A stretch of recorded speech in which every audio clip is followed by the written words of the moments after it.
The Theory of Moral Sentiments by Adam Smith. Part 4. Of the Effect of Utility upon the Sentiment of Approbation. Chapter 1. Of the beauty which the appearance of utility bestows upon all the productions of art, and of the extensive influence of this species of beauty.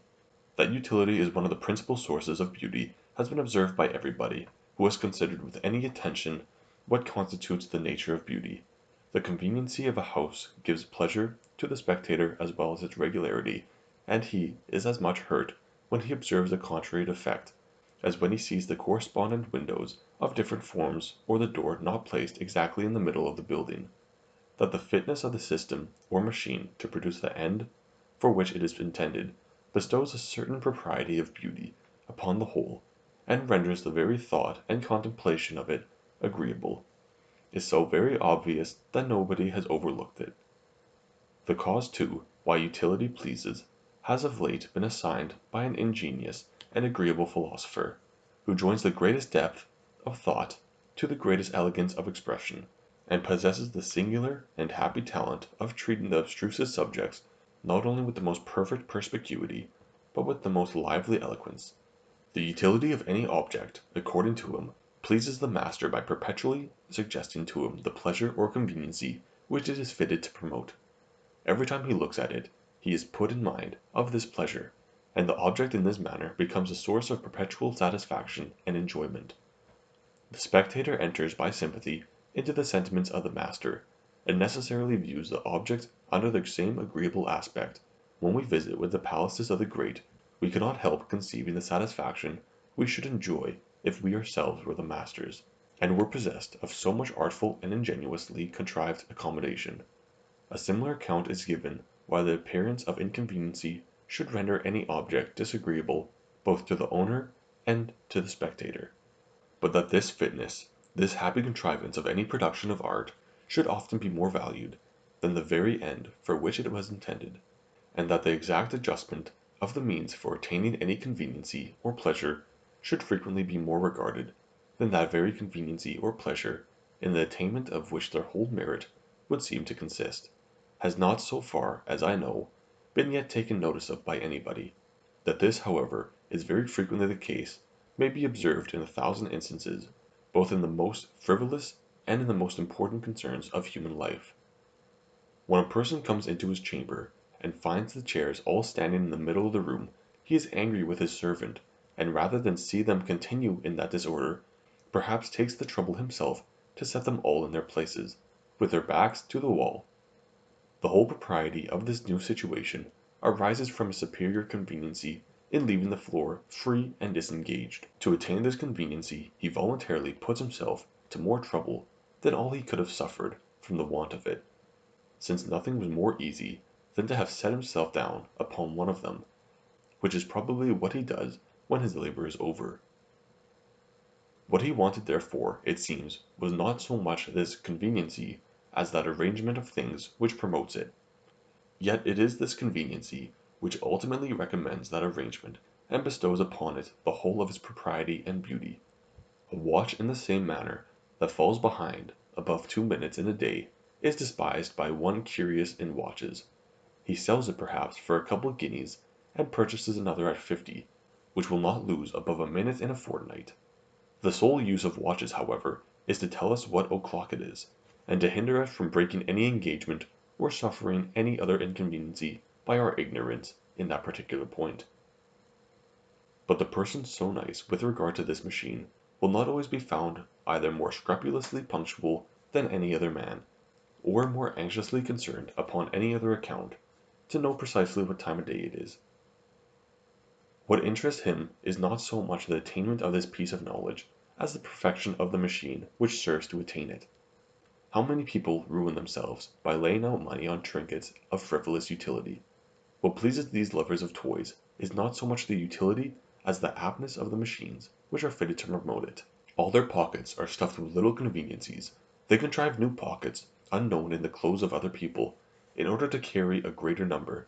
They walk about loaded with a multitude of baubles, in weight and sometimes in value not inferior to an ordinary Jew's box, some of which may sometimes be of some little use, but all of which might at all times be very well spared, and of which the whole utility is certainly not worth the fatigue of bearing the burden. Nor is it only with regard to such frivolous objects that our conduct is influenced by this principle. It is often the secret motive of the most serious and important pursuits of both private and public life. The poor man's son, whom heaven in its anger has visited with ambition, when he begins to look around him, admires the condition of the rich. He finds the cottage of his father too small for his accommodation, and fancies he should be lodged more at his ease in a palace. He is displeased with being obliged to walk afoot, or to endure the fatigue of riding on horseback. He sees his superiors carried about in machines, and imagines that in one of these he could travel with less inconveniency. He feels himself naturally indolent, and willing to serve himself with his own hands as little as possible, and judges that a numerous retinue of servants would save him from a great deal of trouble. He thinks if he had attained all these, he would sit still contentedly, and be quiet, enjoying himself in the thought of the happiness and tranquillity of his situation. He is enchanted with the distant idea of this felicity. It appears in his fancy like the life of some superior rank of beings, and in order to arrive at it he devotes himself forever to the pursuit of wealth and greatness. To obtain the conveniencies which these afford, he submits in the first year, nay in the first month of his application, to more fatigue of body and more uneasiness of mind than he could have suffered through the whole of his life from the want of them. He studies to distinguish himself in some laborious profession. With the most unrelenting industry he labors night and day to acquire talents superior to all his competitors. He endeavors next to bring those talents into public view, and with equal assiduity solicits every opportunity of employment. For this purpose he makes his court to all mankind. He serves those whom he hates, and is obsequious to those whom he despises. Through the whole of his life he pursues the idea of a certain artificial and elegant repose, which he may never arrive at, for which he sacrifices a real tranquillity that is at all times in his power, and which, if in the extremity of old age he should at last attain to it, he will find to be in no respect preferable to that humble security and contentment which he had abandoned for it. It is then in the last dregs of life, his body wasted with toil and diseases, his mind galled and ruffled by the memory of a thousand injuries and disappointments which he imagines he has met with from the injustice of his enemies, or from the perfidy and ingratitude of his friends, that he begins at last to find that wealth and greatness are mere trinkets of frivolous utility, no more adapted for procuring ease of body or tranquillity of mind than the tweezer cases of the lover of toys, and like them too more troublesome to the person who carries them about with him than all the advantages they can afford him are commodious.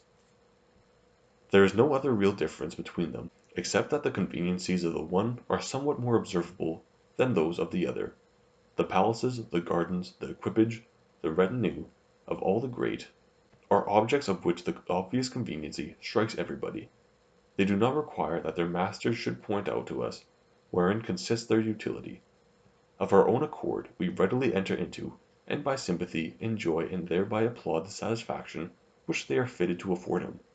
But the curiosity of a toothpick, of an earpick, of a machine for cutting nails, or of any other trinket of the same kind, is not so obvious. Their conveniency may perhaps be equally great, but it is not so striking, and we do not so readily enter into the satisfaction of the man who possesses them. They are therefore less reasonable subjects of vanity than the magnificence of wealth and greatness, and in this consists the sole advantage of these last. They more effectually gratify that love of distinction so natural to man. To one who was to live alone in a desolate island it might be a matter of doubt, perhaps whether a palace or a collection of small conveniencies are commonly contained in a tweezer case, would contribute most to his happiness and enjoyment. If he is to live in society, indeed, there can be no comparison, because in this, as in all other cases, we constantly pay more regard to the sentiment of the spectator than to those of the person principally concerned, and consider rather how a situation will appear to other people, than how it will appear to himself. If we examine, however, why the spectator distinguishes with such admiration the condition of the rich and the great, we shall find that it is not so much upon account of the superior ease or pleasure which they are supposed to enjoy, as the numberless artificial and elegant contrivances for promoting his ease or pleasure. He does not even imagine that they are really happier than other people, but he imagines that they possess more means of happiness, and it is the ingenuous and artful adjustment of those means to the end for which they were intended that is the principal source of his admiration. But in the languor of disease and the weariness of old age, the pleasures of vain and empty distinctions of greatness disappear. To one in this situation they are no longer capable of recommending those toilsome pursuits in which they had formerly engaged him. In his heart he curses ambition, and vainly regrets the ease and the indolence of youth, pleasures which are fled for ever, and which he had foolishly sacrificed for what, when he has got it, can afford him no real satisfaction. In this miserable aspect does greatness appear to every man when reduced either by spleen or disease to observe with attention his own situation, and to consider what it is that is really wanting to his happiness. Power and riches appear then to be what they are, enormous and operose machines contrived to produce a few trifling conveniencies to the body, consisting of springs the most nice and delicate, which must be kept in order with the most anxious attention, and which in spite of all our care are ready every moment to burst into pieces, and to crush into ruins their unfortunate possessor. They are immense fabrics, which it requires the labor of a life to raise, which threaten every moment to overwhelm the person that dwells in them, and which while they stand, though they may save him from some smaller inconveniencies, can protect him of none of the severer inclemencies of the season. They keep off the summer shower, not the winter storm, but leave him always as much, and sometimes more exposed than before, to anxiety, to fear, and to sorrow, to disease, to danger, and to death. But though this splenetic philosophy, which in time of sickness or low spirits is familiar to every man, thus entirely depreciates those great objects of human desire, when in better health and in better humor, we never fail to regard them under a more agreeable aspect. Our imagination, which in pain and sorrow seemed to be confined and cooped up within our own persons, in times of ease and prosperity, expands itself to everything around us. We are then charmed with the beauty of that accommodation which reigns in the palaces and economy of the great, and admire how everything is adapted to promote their ease, to prevent their want, to gratify their wishes, and to amuse and entertain their most frivolous desires.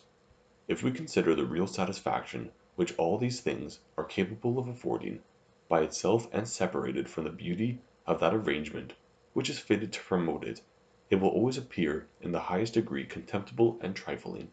But we rarely view it in this abstract and philosophical light. We naturally confound it in our imagination with the order, the regular and harmonious movement of the system, the machine or economy by means of which it is produced. The pleasures of wealth and greatness, when considered in this complex view, strike the imagination as something grand and beautiful and noble, of which the attainment is well worth all the toil and anxiety which we are so apt to bestow upon it. And it is well that nature imposes upon us in this manner. It is the deception which rouses and keeps in continual motion the industry of mankind. It is this which first prompted them to cultivate the ground, to build houses, to found cities and commonwealths, and to invent and improve all the sciences and arts which ennoble and embellish human life, which have entirely changed the whole face of the globe, which have turned the rude forests of nature into agreeable and fertile plains, and made the trackless and barren ocean a new fund of subsistence, and the great high road of communication to the different nations of the earth.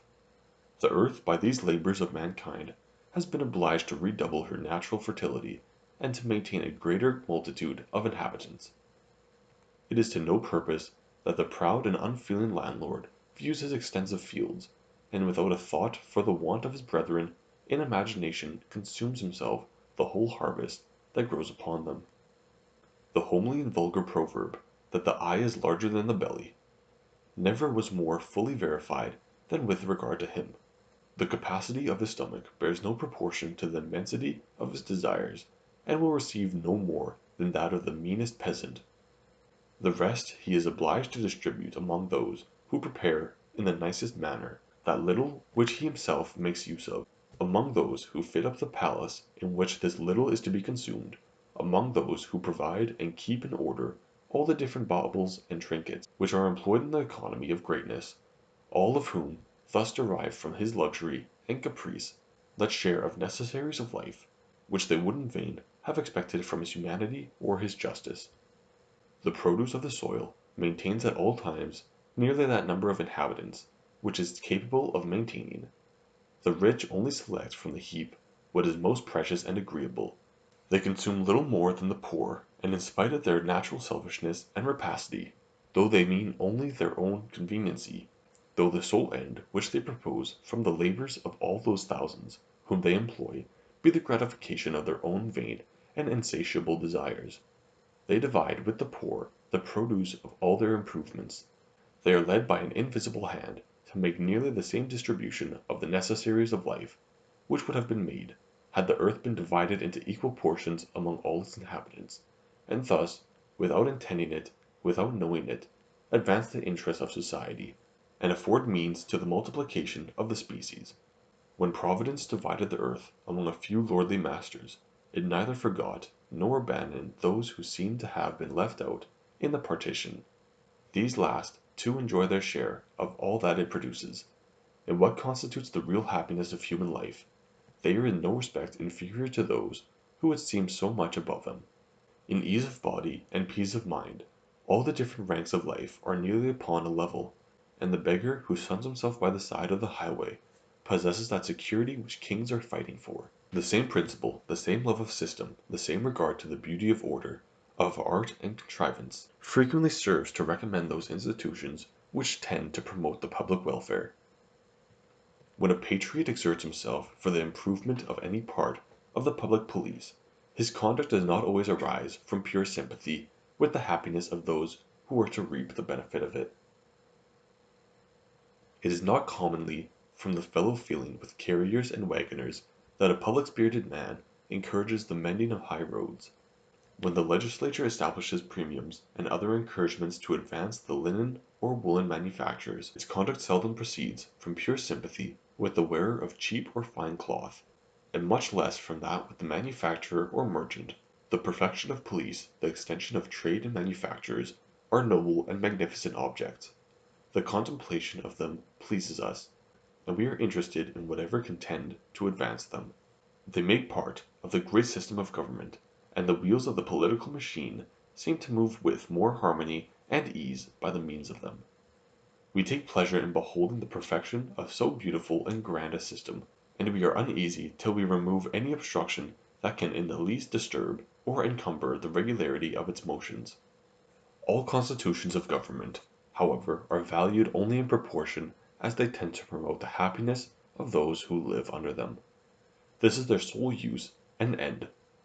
From a certain spirit of system, however, from a certain love of art and contrivance, we sometimes seem to value the means more than the end, and to be eager to promote the happiness of our fellow creatures rather from a view to perfect and improve a certain beauty and orderly system, than from any immediate sense or feeling of what they either suffer or enjoy. There have been men of the greatest public spirit who have shown themselves in other respects not very sensible to the feelings of humanity, and on the contrary there have been men of the greatest humanity who seem to have been entirely devoid of public spirit. Every man may find in the circles of his acquaintance instances both of the one kind and the other. Who had ever less humanity or public spirit than the celebrated legislator of Muscovy? The social and well-natured James I. of Great Britain seems, on the contrary, to have had scarce any passion either for the glory or the interest of his country.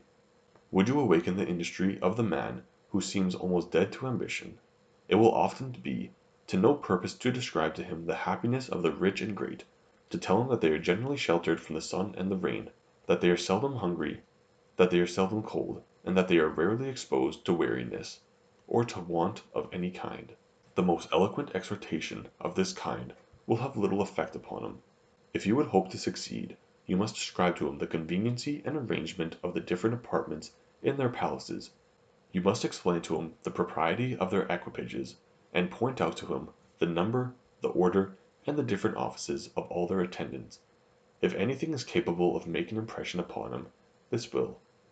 Yet all these things tend only to keep off the sun and the rain, to save them from hunger and cold, from want and weariness. In the same manner, if you would implant public virtue, in the breast of him who seems heedless of the interest of his country, it will often be to no purpose to tell him what superior advantages the subjects of a well-governed state enjoy, that they are better lodged, that they are better clothed, and that they are better fed. These considerations will commonly make no great impression. You must be more likely to persuade, if you describe the great system of public police, which procures these advantages, if you explain the connections and dependencies of its several parts, their mutual subordination to one another, and their general subserviency to the happiness of the society. If you show how this system might be introduced into his own country, what it is that hinders it from taking place there at present, how those obstructions might be removed, and all the several wheels of the machine of government to be made to move with more harmony and smoothness, without grating upon one another, or mutually retarding one another's motions, it is scarce possible that a man should listen to a discourse of this kind, and not feel himself animated to some degree of public spirit. He will, at least for the moment, feel some desire to remove those obstructions, and to put into motion so beautiful and so orderly a machine. Nothing tends so much to promote public spirit as the study of politics, of the several systems of civil government, their advantages and disadvantages, of the constitution of our own country, its situation and interest with regard to foreign nations, its commerce, its defense, the disadvantages it labors under, the danger to which it might be exposed, how to remove the one, and how to guard against the other. Upon this account, political disquisitions, if just, and reasonable, and practical, are of all the works of speculation the most useful. Even the weakest and the worst of them are not altogether without their utility. They serve, at least, to animate the public passions of men, and rouse them to seek out the means of promoting the happiness of the society.